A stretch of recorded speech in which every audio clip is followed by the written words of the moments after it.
Good morning. I know the topic of this video is GoFundMe, but I'm not going to talk long about GoFundMe today. I'm not one of those agents who constantly harps on the uses of GoFundMe for burials because I get it. I understand that we have to do what we feel we have to do when we're in dire situations. We have to use whatever resources are available, whatever we think is going to work, whatever we've seen that has worked before. When we have no other avenue, no other channel to use, we use what we know or think will work. So I understand why people use GoFundMes. If they don't have the money or they don't have the insurance in place, you got to do what you got to do. I get it. But I do want to talk briefly on the subject of GoFundMe today. But that's not what this entire video is going to be about. That's just what's going to lead me into the other topic. And it really started with, and before I get into that, let me say this. I usually come on and I say this isn't going to be a long video. This might be a long video today. I usually start with, no, that's not what I meant to say. What I meant to say was, it started with a video that I was watching about AJ Johnson, the guy from Friday. And there's video, I haven't watched a video from his family, but I watched a video that someone posted about his family having a GoFundMe because they said that they don't have the money to bury him. He didn't have life insurance. He was broke when he passed away. And supposedly the wife is saying that she's receiving a lot of fake love and no one is really contributing to the GoFundMe, and the celebrities that she would have expected to help aren't helping. Now, I don't know if any of that is true. I have not seen a video from the wife. I have not personally seen the GoFundMe. I just seen a lot of posts about this GoFundMe. And if it is true, who knows why he didn't have money in place for his burial. Who knows why he didn't have life insurance. But the celebrities that he worked with, I find it kind of hard to believe that they wouldn't contribute to his funeral. But that just leads me into what I would like to talk about today. It's really no one's responsibility but our own to make sure our burials or cremation or whatever is taken care of after we pass away. It's really no responsibility but our own to make sure that our family doesn't have to struggle when that time comes. Now, what I'm seeing is that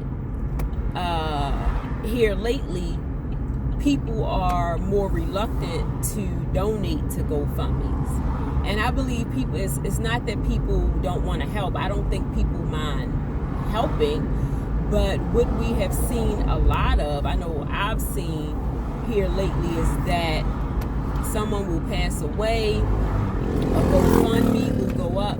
I'm driving, so excuse the noise. But someone will pass away, a GoFundMe will go up, then a post will come up from the family saying, our family did not start this GoFundMe, do not donate to this GoFundMe, it's fake. Or, it's people putting it up trying to get personal gain for themselves. So that is one of the reasons that some people are less likely to donate to GoFundMe's because people don't mind helping, but no one wants to get scammed. Then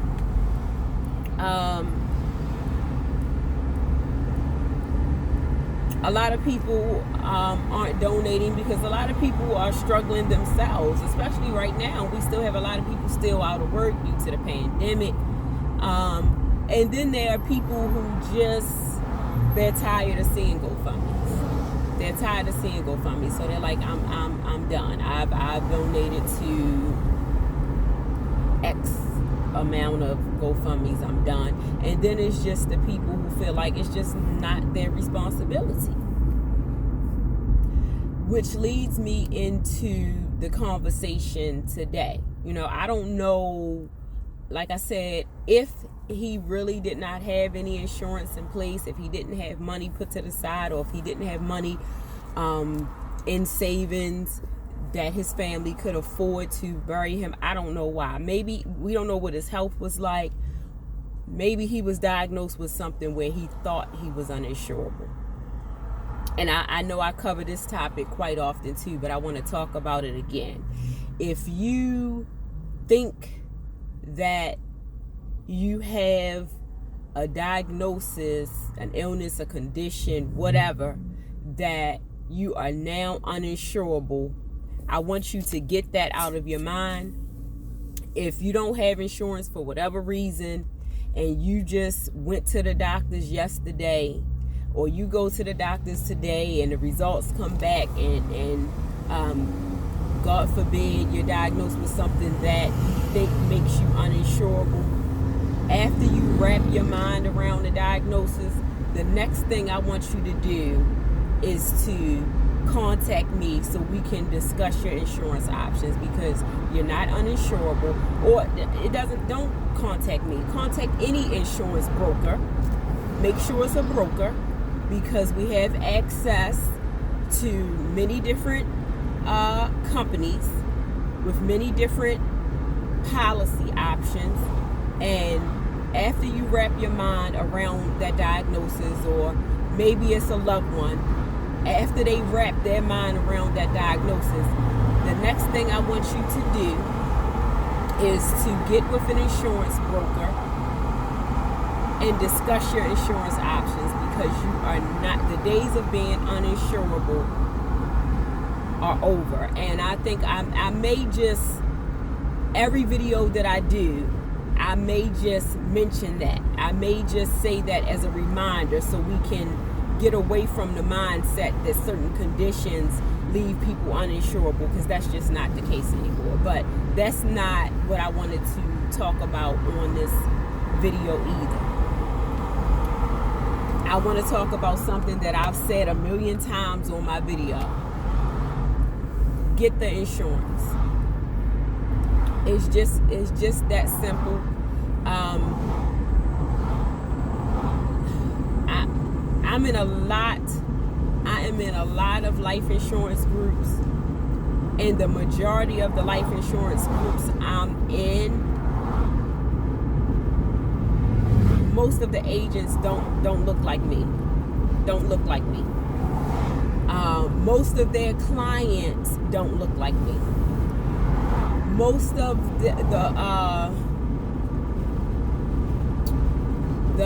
their locations, where they live, where they do business, is full of people who don't look like me. So I see conversations that we're not always involved in. Yes, life insurance can be and often is used as a wealth generating tool. It is. A lot of us aren't there yet. That's not our conversation yet. We're going to get to that conversation, but before we can get to that conversation, before we can get to the conversation of how many people, often most of the people who use life insurance to generate wealth, to make sure their children are set for life. For a lot of them don't look like us. Yeah, it's those of us who look like me who do use it for that purpose. But a lot of us, we're not at that. We haven't reached that conversation yet. So our conversation is this.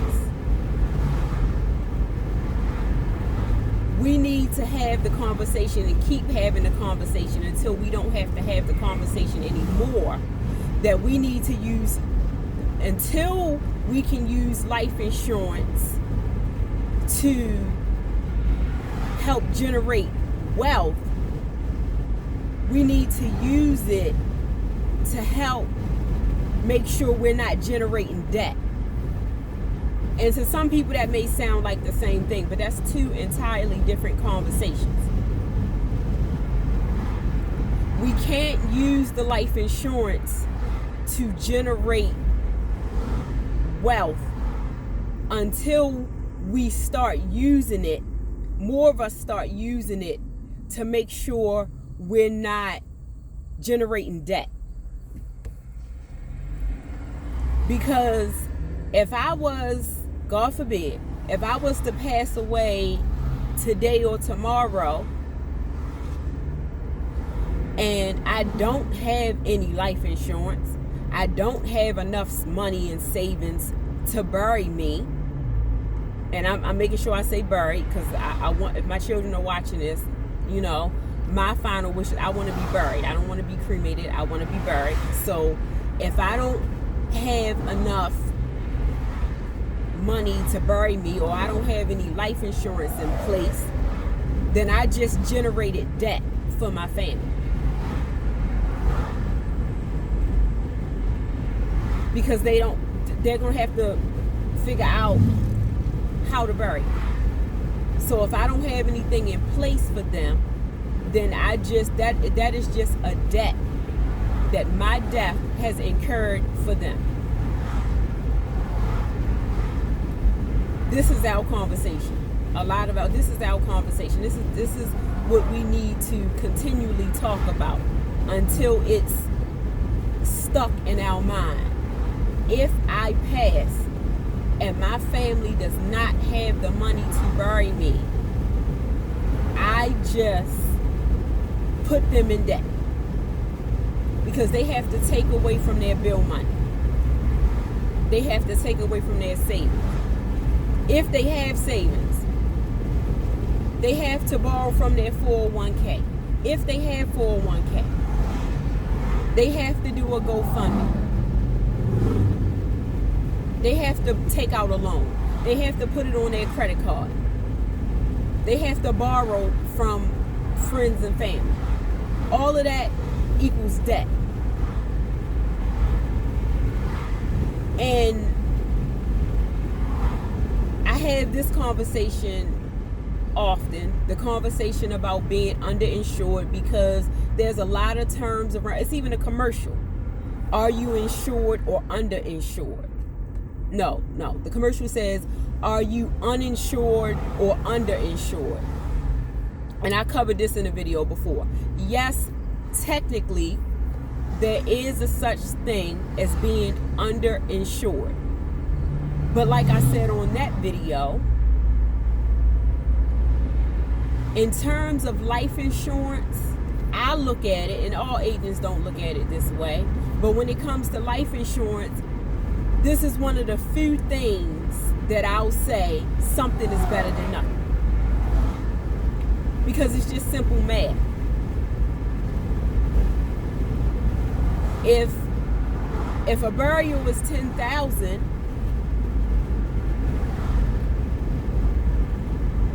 and I have no life insurance, and I pass away, then my family has to figure out how to come up with $10,000.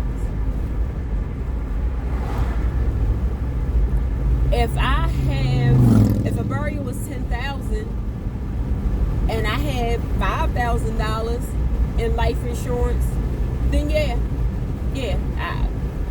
that may be looked at as being underinsured, and when the term underinsured is used, that example that I just gave is not really what's being talked about when the term is used, but that's another way to look at it. So if a burial costs $10,000 and I have a $5,000 life insurance policy, then yeah, that's still debt.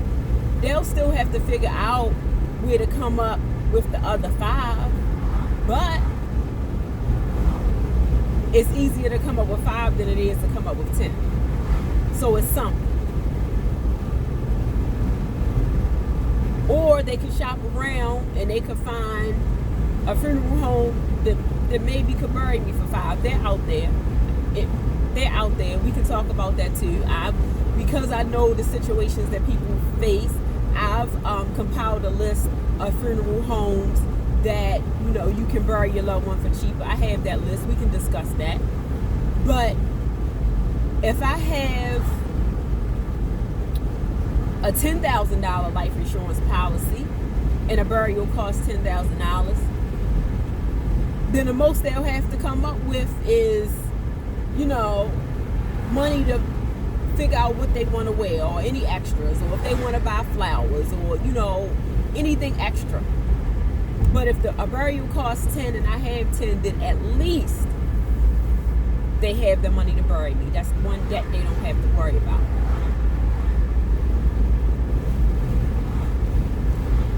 So yes, don't get caught up in the wrong conversations. Don't not get life insurance because you don't have enough money to set your family straight, and they're going to be filthy rich if you pass away. Don't get caught up in that conversation yet. Don't get caught up in that conversation ever. But the whole underinsured thing, a lot of people come to me for life insurance policies, and they say, because we all want to make sure our family is straight if something happens to us. We want to make sure they're straight.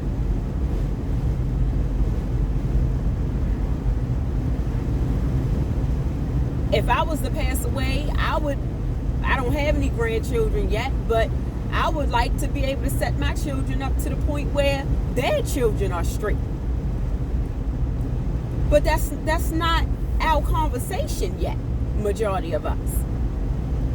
I'm trying to make sure our basic need is covered for those of us who, don't have that in place. I want to make sure we're at the very least, because we're still playing catch up with a lot of these things. We're still playing catch up to some of the things that some of the others have known for life. They've grown up with the conversation.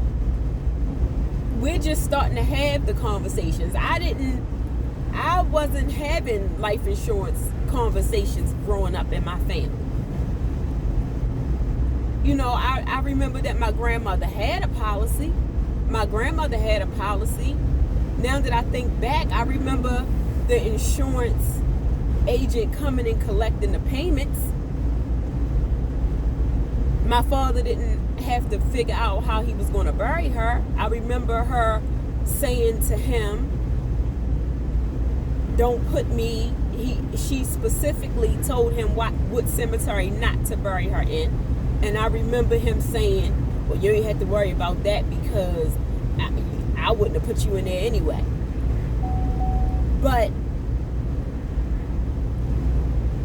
we can't make those kind of requests if we're not leaving some money behind to make sure they can afford not to put us in XYZ cemetery. We can't make those kind of requests with somebody else's money. We can't make those kind of requests when somebody doesn't have the money and they have to figure out how they're going to get the money. Now, technically, even if we leave them the life insurance policy, I can tell my children, I want my funeral services to be at a greenhouse, which I do. I don't even know if greenhouses do such a thing, but if they can find a greenhouse to have my services at, that's where I would want my services to be, in a greenhouse. So it's on camera. I have it in writing too, but it's on camera. But I can tell them which cemetery I wish to be buried in. But once I'm gone and I've left that money to them, they technically can do whatever they want to with it. They can do whatever they want with it. They can put me wherever. They can do whatever, because it's their money. However, I would like to think that my loved ones and your loved ones would honor our final request. And if my children are watching, I'm gonna haunt you if you don't. So I'm letting you know, and I'll do it. I'll haunt you if you don't. But seriously, I would like to. Most people, they try their best, and that's another thing. We leave people with guilt. We leave people with guilt because most people, most children, most spouses, we would like to honor our loved one's final request. But that's hard to do when we don't have the money to do it.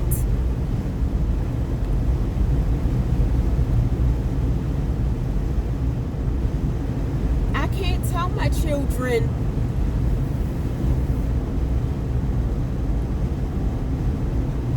to put me in such and such cemetery, and I don't at least leave them enough money to cover the things that I'm asking for.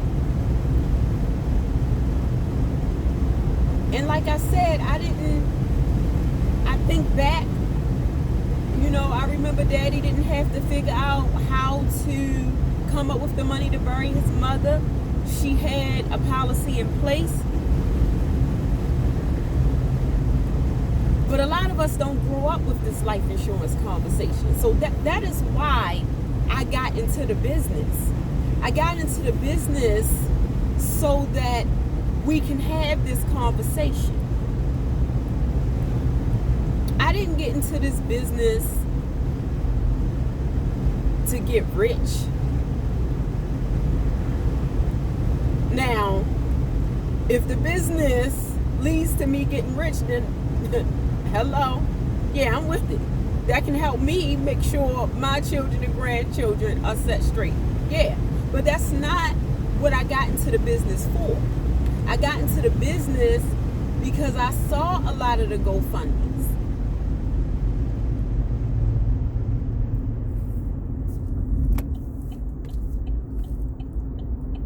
And what started happening is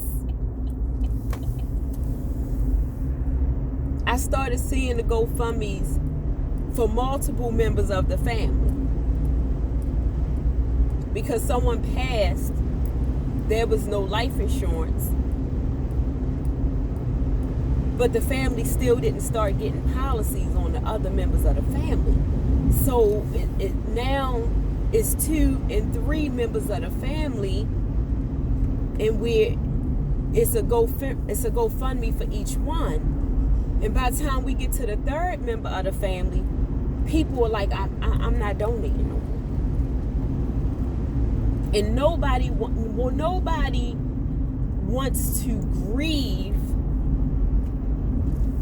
and also have to figure out how I'm going to bury my loved one on top of the grieving. Nobody. That's the grieving is hard enough.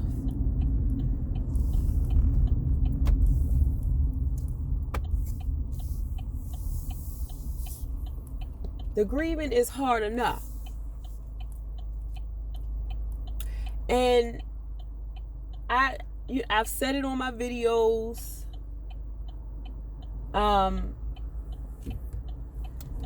Life insurance is the last love letter that you'll leave your family. I have it on my business card. Wait a minute, let me see. Give me a second. Because I have them with me. I always have them. Let's see.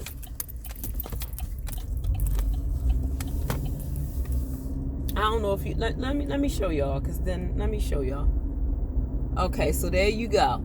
There's my email address. NeighborhoodInsuranceLady at Outlook.com. There's my phone number. But do you see at the top, it says life insurance, a simple act of love. And y'all probably like, that's a huge business card. That's more of a postcard. That's not a business card. But there you go. It says life insurance, a simple act of love. Because it is. It's saying, I love you enough that on top of mourning my death, you don't have to figure out how you're going to handle, how you're going to pay for my final expenses.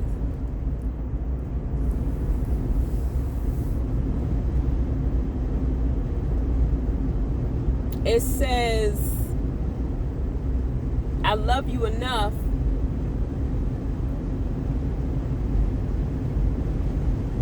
that if you are dependent upon my income, here's a month or two, maybe more. But like I said, I want us to at least cover the bare necessity. Here's a month or two of mortgage, rent, electric payments after I'm gone. It says, I love you enough that if you just can't get your head together, if you just can't get your heart together, if you just you're so torn up that you can't get out of the bed and you need to take some time off work, here's some money to cover you for a little bit. It's saying, I love you enough that if you need to take the children and y'all go on a mini trip, a little getaway to clear your mind a little bit, get a change of scenery, try to relax, here's a few dollars for that.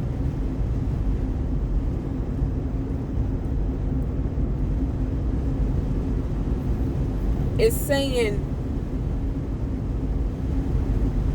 if we have little children and I suddenly passed away, and on top of mourning me, you have no outlet from the children 24 hours a day. It's saying, here, pay your mother to watch the baby and go get a massage.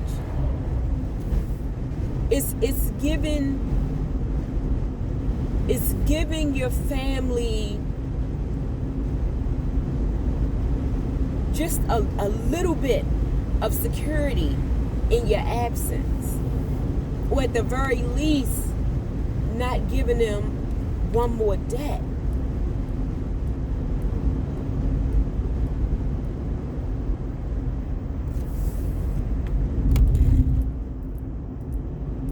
So, and I kind of mixed a couple different topics together. I did the underinsured thing, and I had to put that in there because a lot of times people, that's their main focus. I wanna leave more. I wanna leave more for my family, but I just can't afford it. That's fine. That's fine. When you can afford more, do more. They know that if you could have left them with more, you would have. But I can almost assure you that anybody would be grateful that if you did not have enough to leave them with $1 million or hundreds of thousands of dollars, that they would be grateful that you at least did not leave them not being able to bury you. I can almost assure you that. I know I would. I'm a life insurance agent.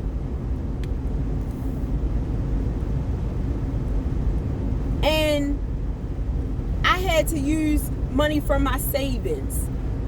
And my oldest siblings, we had to come up with money. A few people gave us money as well to bury my father. And I'm a life insurance agent. It's not that I didn't have insurance on my father. I did. But it was the type of policy that I was able to get on him because of his life circumstances. I only had it 3 months at the time that he passed away. So it didn't pay out. It just gave me back the money that I put into it plus 10%.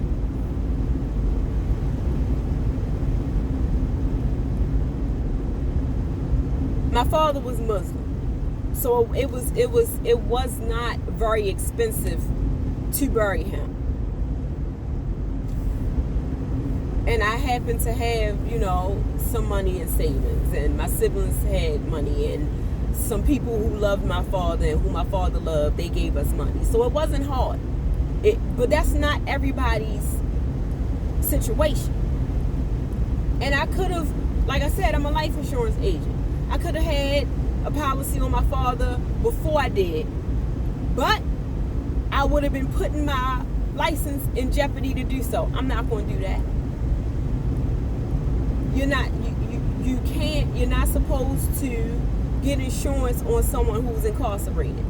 My father was incarcerated for a good portion of the time that I was a life insurance agent.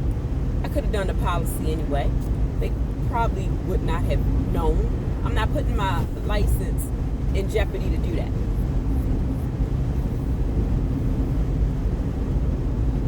So yeah, I'm a life insurance agent. Now, had I been an insurance agent sooner, I would have been had a policy on.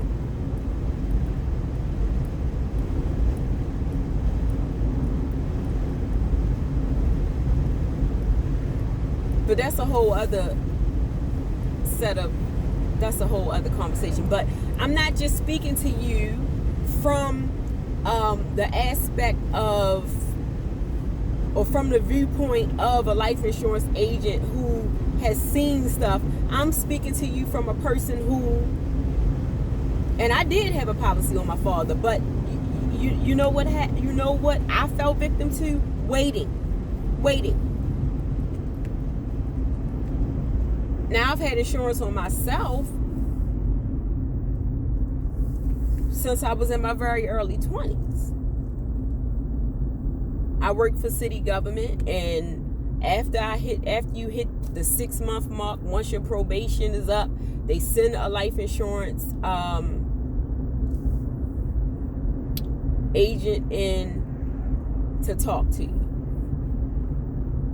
And this is an outside agent. It's not just because most jobs, they offer you an insurance policy that's in most cases equal to 1 year of your salary. So that's just a guarantee as being, an employee. But they send a life insurance agent to offer you outside insurance as well. Which again, I'm gonna say again, if you only have insurance through your job, I recommend you have something outside of your job. Because the job can decide they no longer want to offer the service. You can become unemployed. The coverage is gone. But I had life insurance on myself since my early 20s. Because the conversation came up at my job. But like I said, I didn't grow up with that conversation. And I knew the need back then to have it on my parents. But I'm in my early 20s. I have my own children. I need to insure them. I need to insure me. My money didn't stretch that way back then, you know. But